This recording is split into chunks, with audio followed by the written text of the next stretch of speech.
Hello, this is Karis Alexander with Deep Truth Media. I want to share with you my latest blog post. The title is Doctor Who, J.F.Kennedy Huxley Brave New World, 50th Anniversary, which is on November 22nd, 2013, 22 being a very significant number for the Power Control Force. V for Vendetta, Russell Brand, a connection with Russell Brand, and really focusing on the what I call revolutionary subliminals that you'll see throughout this post, and you can go in the description and read this at your leisure. I encourage you to read my post because it gives more detailed information, although I do cover most of it in the podcast. But I also cover other things in the podcast as well that I don't cover usually on my posts. The other area that I want to talk about, and I'll start with, is this question of why won't humanity wake up? Well, remember, humanity is an illusion. And so the body of humanity is an illusion. So really, the body of humanity can't wake up. But the awareness that is you, the awareness that is you can wake up out of the hypnotic trance state, right? Because that's what we are predominantly in, under massive hypnosis. And so when I do these blog posts and I do these podcasts, it's really, in essence, the awareness of who I am, piercing the veil of this illusory matrix so that I personally can remove the veil of deceit or the hypnosis that I am still under. And then hopefully that has a ripple effect throughout humanity. And those that listen to this podcast or read the blog posts. When I connect the dots, what we need to understand is that I'm really looking at this from allegory and symbols. And so it's just taking it to another level and how I'm connecting the dots.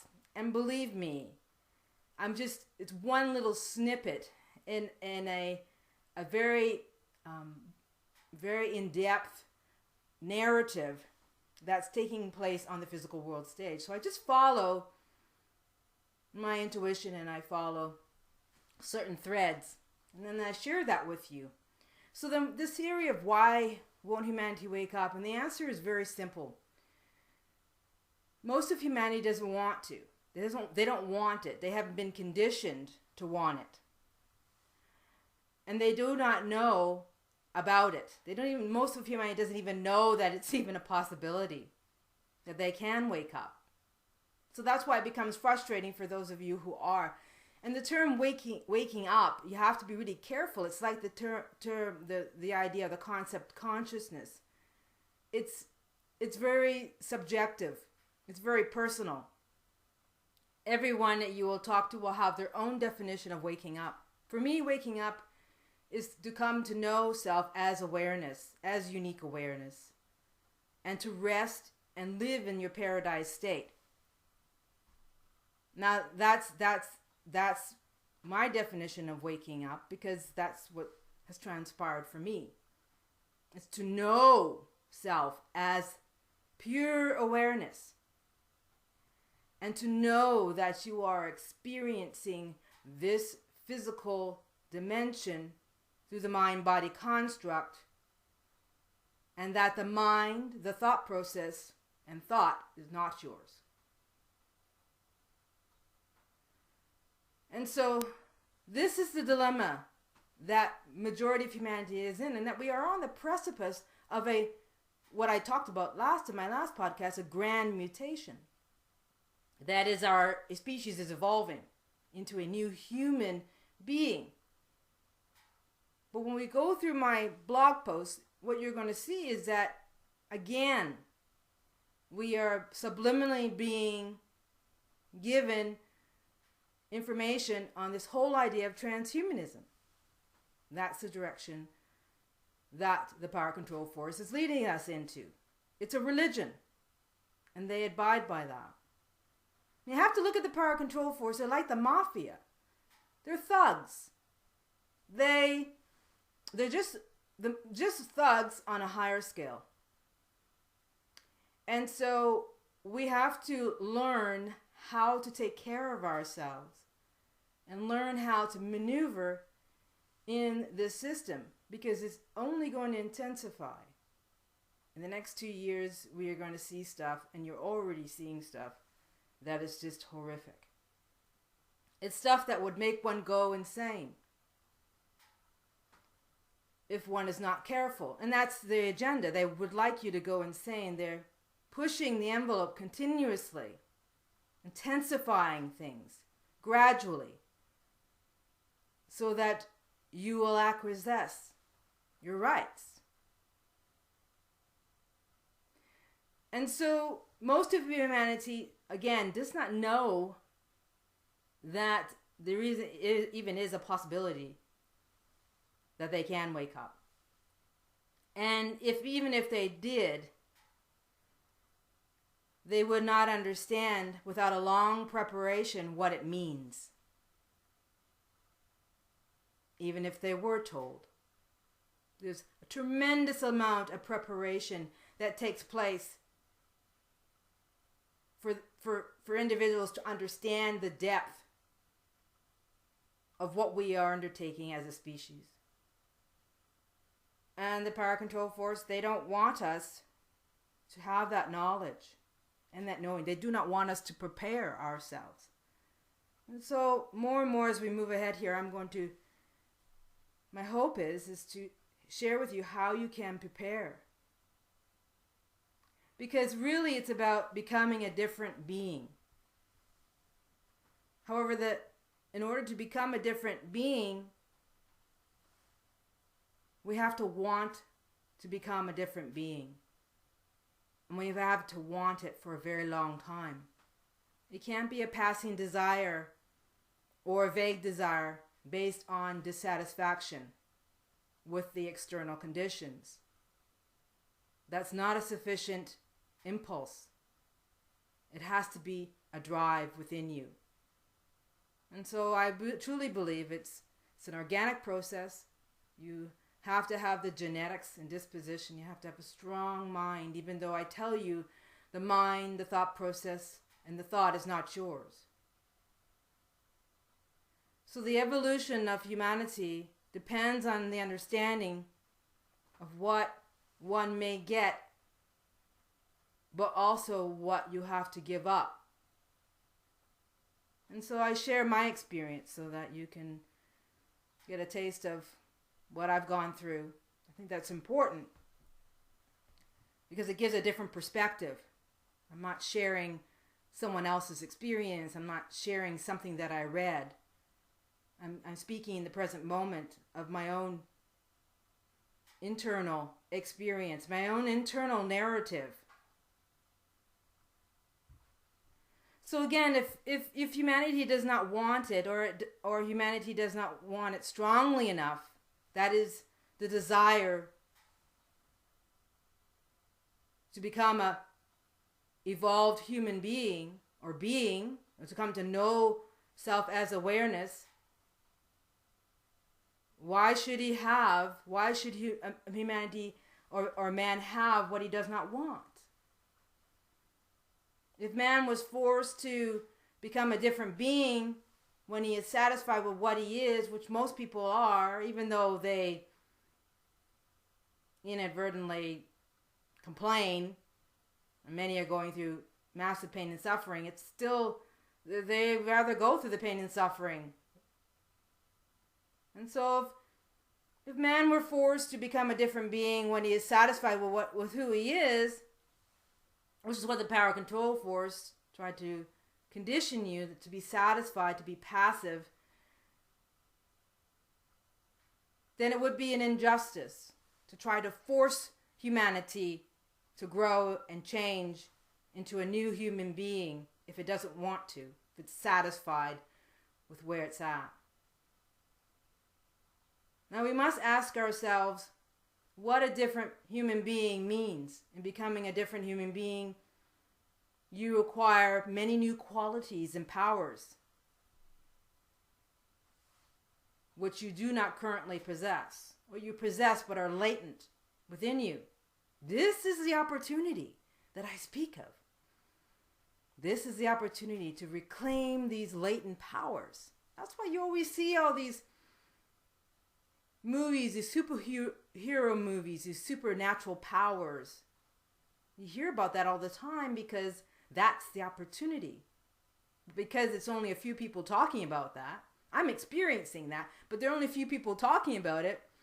And those that are really experiencing it have removed themselves from the system. I continuously struggle with being present, being in the present moment and expressing my experiences with all of you. And the other part of me that just wants to rest in stillness in my constant state of paradise as awareness. It's such a glorious feeling, experience. And so I understand why many, like myself, are just doing their own thing. But there is a part of me that, the revolutionary part of me, that I'm wired to I'm propelled. There's a natural impulse for me to want to support those who want or have the desire to learn. So, based on my experience and observation, it has shown me that this type of development is possible only in certain definite conditions. And the conditions in which we live in currently do not provide a very conducive environment for one to develop one's innate capabilities. And so I do understand that there has to be an effort of a certain kind on the part of each individual, and that is the drive, the desire, the impulse. And then with sufficient help from those who began similar work before and who may have already attained a certain degree of development, or at least a certain knowledge of methods, I would say knowledge of methods is not enough. You have to experience it yourself. You have to already have attained a certain degree of development in order to be able to support others, really. There are a lot of people who have certain knowledge and methods, but aren't necessarily doing their own work. And so that's a makeup for disaster. That's a making for a disastrous outcome, because it is experiment. We are experimenting in new fields, new territory, and so we have to treat it like an experiment. And so I just want to leave that with you, that bit of information. But now we're going to actually go on to this blog post. And so I'm going to share with you how I connected the dots here. Again, using allegory and symbols to understand the deeper truths of what's going on here. Again, this is just a little snippet of a narrative that's playing out. This is how I'm learning to see the world from a whole different perspective. And I thank everyone for their comments and enjoying this post. Very light post. So anyway, if a species does not support its own divine spark, that is the awareness that it is, keeping itself above a defined level of complexity, because you are a complex being, the spark will naturally move to other species that can satisfy the minimal level of functionality. And I truly believe that that's happening with this whole transhumanism agenda. That they're trying to keep you at a very dumb, numbed down, passive place, and so that you are subservient to the system. It is not a religious or moralistic condition, but basically a principle of efficiency. The divine spark, the awareness that is you, is present if it operates, and it operates if needed. and is needed only in the individual if the individual pursues goals and ideals that go beyond self. It is a process proper to the divine nature of our being. So yes, so we are to become the creators of our reality and detached completely from this system. Do not give this system any energy. How do you do that? Unplug from the system. Don't watch television. Be out in nature. Do things differently for yourself. Tune into yourself. Eat well. Exercise. Be creative. Use your creative talents.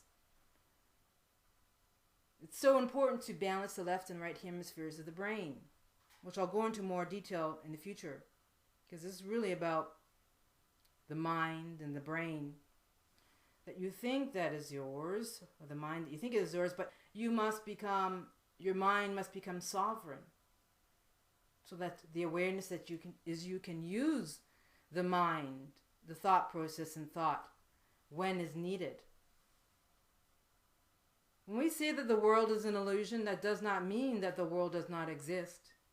It does, but the way we see it is an illusion. What we see does not exist. When we experience self as unique awareness, it is not that the world disappears, but that the world as we know it disappears, and the illusion leaves room for a new, more expansive reality, one of your own making and your own choosing. So here are the dots that I'm connecting with John F. Kennedy and the 50th anniversary, the deaths of John F. Kennedy, Alex Huxley, and A Brave New World, and the first showing of Doctor Who. Many of you who probably are involved or engaged in the media and the news have been hearing a lot about this whole Doctor Who, a lot about Doctor Who coming up. Again, a resurfacing for this showing on the 23rd of November. Doctor Who is the longest running science fiction TV series in history. Airing initially from 1963 to 1989, the series told the story of a doctor, a mysterious traveler in space and time. That stuck out for me big time. Following on the lines of that movie Gravity, whose TARDIS can take him and his companions anywhere in time and space. This is subliminally speaking to humanity that you have the opportunity now to reclaim your higher sensory faculties and juncture in the evolution of human history. At this juncture in the evolution of human history. But since humanity is so dumbed down, most will miss the opportunity. Why? Because just as Doctor Who inevitably found evil at work wherever he goes, and so does humanity, all designed by the power control force to maintain complete control of our essence as awareness. The series was postponed indefinitely in 1989, but fans of the series would not allow it to die, and a whole cottage industry was created around the original novels. And so the new show that's coming up for the Doctor Who 50th anniversary is called The Day of the Doctor Who. It is the 50th anniversary special of the British science fiction television program Doctor Who. And there's a picture of the new one. The show will star John Hurt as Doctor Who. John Hurt who also appeared in V for Vendetta. So you're going to see the connections here. Okay? As a dictator, Adam Sutler. John Hurt portrayed an incarnation of the Doctor in the 2013 Doctor Who episodes, The Name of the Doctor and The Day of the Doctor. So I found that interesting. And then, but Doctor Who, we have to understand, was a scientist or scientific doctor who worked on, the doctor issue is going to come up again when I talk to you about the Elephant Man. So just wait a moment. But I want to talk to you about this V for Vendetta, because I have on here that what's come up this month on November 5th, we have Guy Fawkes Night, primarily celebrating Britain. We have none other than the Revolutionary Russell Brand, who we see here wearing an anonymous mask as seen in the movie V for Vendetta. It's a million mask march-in into Trafalgar Square. Now these Guy Fawkes masks have been worn all over the place. They've been worn on Occupy Wall Street, they've been worn in Egypt, all over the world. But it's a subliminal. It's a symbol, right? It's a symbol from the movie V for Vendetta. V for Vendetta is a narrative, if you've seen that movie, of what's to come for humanity. It's really sick and it's dark and sinister. But why these masks keeps coming up? It's because they're the power control force on an unconscious level is telling you this is what this is the type of lifestyle that you're going to be living. If you just watch that movie, go watch that movie again, V for Vendetta. But another thing I found very interesting is the Hunger Games is showing on November 22nd. And a Hunger Games is a modern day version of another version of V for Vendetta and this Hunger Games is very, very popular. So humanity is already being conditioned through, I haven't seen the Hunger Games at all, but I have talked about it in the past. I've read some of the excerpts and the plots and stuff like that.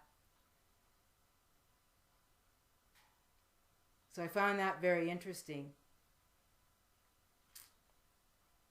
But we also have The Hunger Games Catching Fire, the trilogy of Susan Collins, who is surely a relative in the Collins family, or rather one of the Illuminati family members. And look, all of this coincides with the initial opening of London in November 11th. 11 is a very significant number. 9/11, we're in the 9th month and 11th day. So the initial opening of Hunger Games was on 9/11. It's just a subliminal from the 2001 World Trade Center attacks. You know, that humanity has been traumatized. So it's just playing on that 9/11. So subliminal, just another subliminal. One of the things I found interesting on this cover page for this poster, but because the movie is coming out worldwide on November 22nd, the 50th anniversary, I'd love the subtitle on the poster, "Remember who the enemy is." Again, just another subliminal. Now, that could go, who is the enemy, right? Your neighbor, yourself, the power control force is the enemy. Who are you really fighting? Are you really fighting your own metamorphosis within? It's really, the enemy is within you, because you won't wake up out of this massive hypnosis that you're under. It's a subliminal. It's interesting. It's just powerful stuff. Now let's not forget, Hurt played Winston Smith in the 1984 adaptation of the novel 1984 as well. And then in 1985, his roles at the end of that was the 1984 movie, and then in the end of 1970s, the beginning of 1980s, included Kane, the memorable first victim of the title creature in the film Aliens, a role which he reprised as a parody of Spaceballs. A would-be art school radical, can't say that, Scrawdyke in Little Malcolm, and John Merrick in the Joseph Merrick biography, The Elephant Man, for which he won a BAFTA. I don't know, that's probably an award in the UK or Europe, and was nominated for a Golden Globe and Academy Award for Best Action Actor in 1978. So I thought this was interesting about The Elephant Man. So because the Elephant Man is on the whole transhumanism agenda. He also so we got the Revolutionary V for Vendetta, transhumanism agenda, and now he's in this Doctor Who remake. And Doctor Who was a doctor who went and was working on people who had these deformities, just like this guy here. So this guy in the Elephant Man. Hurd also starred in the Elephant Man, again writing on the Doctor Who theme about a London hospital surgeon, Frederick Threaves, finds Merrick in a Victorian freak show in London's East Side, where he is managed by the brutish Bites. Merrick is so deformed he must be hooded in public, and Bites finds him in a imbecile. Trevis, these are characters, is intrigued by Merrick and pays Bites to bring him to the hospital so he can study him. He shows Merrick to his colleagues and highlights his most dangerous deformity, the abnormal large skull, which compels him to sleep with his head resting on his knees, for its weight would asphyxiate him if he were to lie down. Again, this all speaks to transhumanism agenda, but again, it's all a subliminal. So I found that interesting. And then to top it off, to end this all, I found in the same week,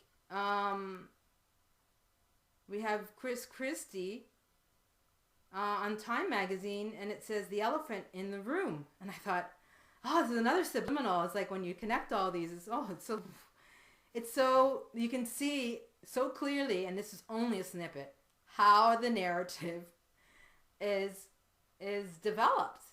You know, these are all subliminals, allegories, and symbols. And so also writing on the elephant theme, we have none other than Chris Christie. I don't know much about this guy. He's very fat, I heard. A very big guy. He's made it onto the Time magazine this week. Just another subliminal playing on the overall theme. So you can tune into Doctor Who on the 23rd of November 2013. So I was just like, wow. It's like when you can start piecing this stuff together, it's so interesting. It's so empowering. So I'm glad that I can share this with you. So with all the subliminals, what on earth is happening?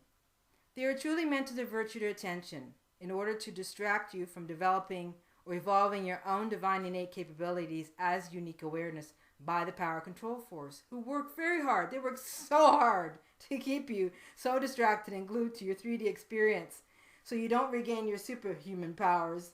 Because in all honesty, that is truly what is possible now, more than ever. Don't be fooled by their game. Embrace the awareness that you are detached from this nonsense of a 3D world system. Again, we are just connecting some more dots here as the agenda, the narrative unfolds on so many levels. But really, the power control force, they are trying very astutely to divert your attention from what is really happening, and that is for you to reclaim your essence as unique awareness and reclaim your higher senses so you can recreate the reality and the utopia of your own choosing, not the one that's being given to you and spoon-fed to you. Someone is going to lose this game, and trust me, it won't be you and it won't be me. So I'm going to leave you with that. Thanks so much for tuning in. You can subscribe to my Facebook page. I'm Kerrace Alexander, Kerrace Alexander. If you've lasted through this whole podcast, I thank you so much for tuning. It's a glorious time to be alive. I'm going to have lots more information coming to you soon. It's like powerful time. If you really can tune in to the glorious power that you wield within you and detach from this system, you're definitely going to have an easier time going forward. Talk to you soon. Bye-bye.